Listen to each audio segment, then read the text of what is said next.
Le seul secret que mon professeur de commerce m'a appris sur l'argent.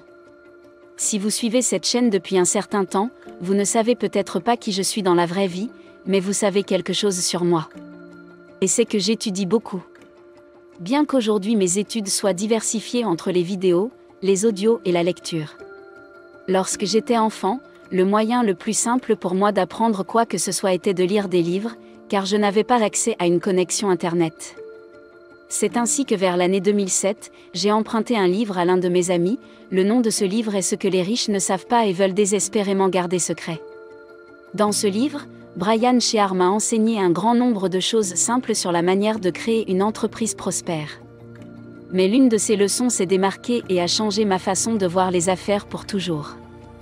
Dans cette vidéo, je vais partager avec vous ce secret que j'ai appris de Brian Shear, et j'espère qu'il changera votre vie comme il a changé la mienne.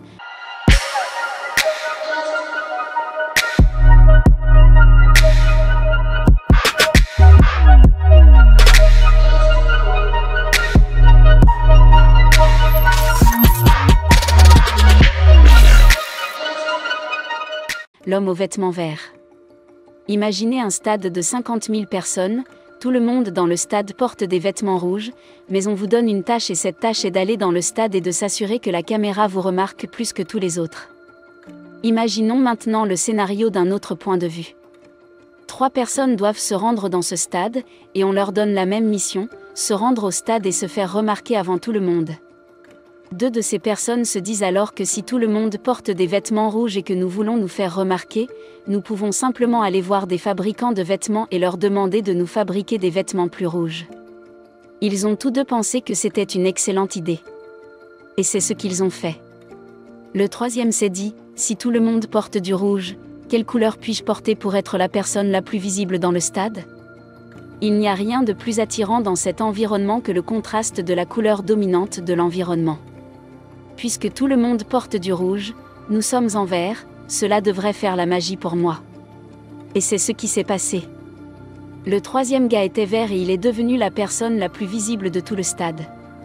Cette analogie est simple à comprendre, mais pas lorsqu'il s'agit de créer une entreprise. Lorsque les gens démarrent une entreprise, ils sont souvent comme ces 2 individus qui portaient des vêtements plus rouges. Je vais vous l'avouer, j'étais comme ça aussi. Jusqu'en 2007. C'est alors que j'ai appris de Brian Shear le secret des vêtements verts. Certains parlent de proposition de vente unique. Brian Shear, lui, l'appelle promesse de vente unique. Cela signifie simplement que l'on peut réussir en tant qu'entrepreneur en portant des vêtements plus rouges, que l'on peut réussir en essayant de surpasser tout le monde, que l'on ne peut pas réussir en étant en concurrence, mais seulement en créant. Je vais vous expliquer comment fonctionne l'esprit. Vous avez maintenant compris qu'en tant qu'entrepreneur, ce que vous essayez d'obtenir, c'est l'attention des gens. Beaucoup de gens se sentent comme ce type qui va dans un stade rempli de 50 000 personnes et qui a besoin de l'attention du plus grand nombre, alors réfléchissons un instant au fonctionnement de notre esprit. Essayez de regarder autour de vous et de voir les choses qui ont attiré votre attention. De quoi s'agit-il ? S'agit-il de choses meilleures ? Ou des choses différentes ? La réponse est simple. Si nous aimons les choses meilleures, nous portons toujours notre attention sur les choses qui ne sont pas différentes. Ce que pense l'acheteur, lorsque les gens veulent acheter quelque chose, la question qui leur vient à l'esprit est la suivante, où dois-je l'acheter ? Et pourquoi ? En d'autres termes, toute entreprise doit répondre à cette question. Pourquoi les gens devraient-ils acheter chez vous ? Si je peux obtenir ce que vous vendez auprès d'une autre personne ? Pourquoi devrais-je m'adresser à vous ? Si vous ne pouvez pas répondre à cette question en une seule phrase, vous n'avez pas encore d'entreprise. Si 10 autres personnes vendent ce que vous vendez, pourquoi devrais-je acheter chez vous ? Vous devez comprendre que je suis égoïste et qu'en tant que client, je ne me soucie pas de votre entreprise. Ce qui m'importe, c'est mon confort.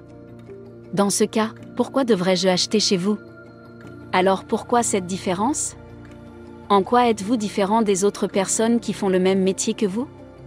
La guerre des prix ? Chaque fois que vous demandez aux gens de vous dire pourquoi ils s'attendent à ce que les clients s'adressent à eux plutôt qu'à leurs concurrents, la réponse habituelle est que nous vendons moins cher que les autres.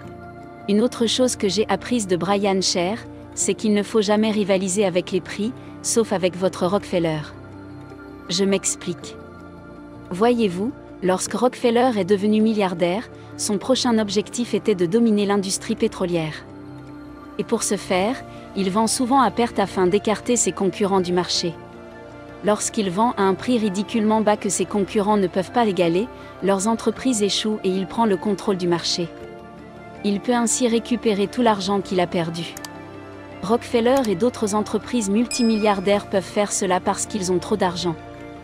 Vous ne pouvez pas vous permettre de gaspiller $1 million avant de réaliser un bénéfice. Vous ne pouvez donc pas lutter contre vos concurrents en jouant sur les prix. Un autre problème de la concurrence par les prix est que vous n'aurez pas de bénéfice. Et lorsque vous dirigez une entreprise qui ne fait pas de bénéfice, de nombreux maux se produisent.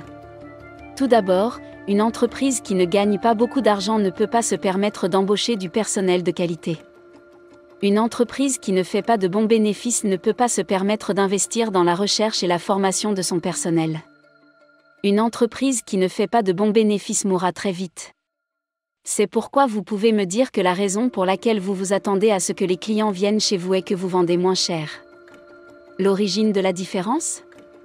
Vous vous souvenez du petit malin de l'histoire précédente ? Comment a-t-il su que les couleurs vertes étaient les meilleures contre le rouge ?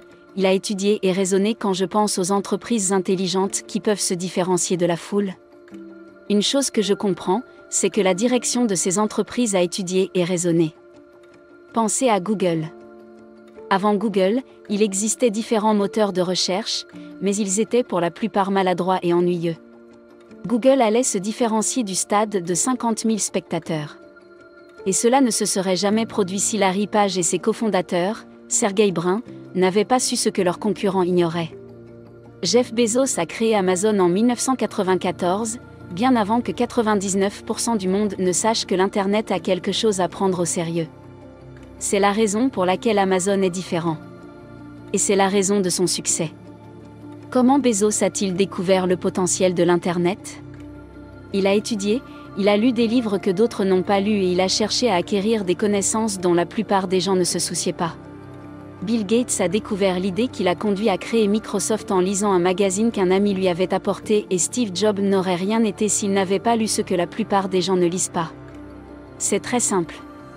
Si je peux étudier ce que vous n'étudiez pas, je saurai ce que vous ne savez pas. Et si je sais ce que vous ne savez pas sur les affaires, je pourrai faire des choses que vous ne pouvez pas faire. Et c'est ce qui me rendra différent de vous. Et c'est là le secret de la réussite en affaires. Quand mieux devient différent. Jusqu'à présent, dans cette vidéo, j'ai parlé contre le mieux et en faveur de la différence. Maintenant, je veux que vous compreniez que le fait d'être différent des autres est le moyen le plus rapide de créer une entreprise prospère.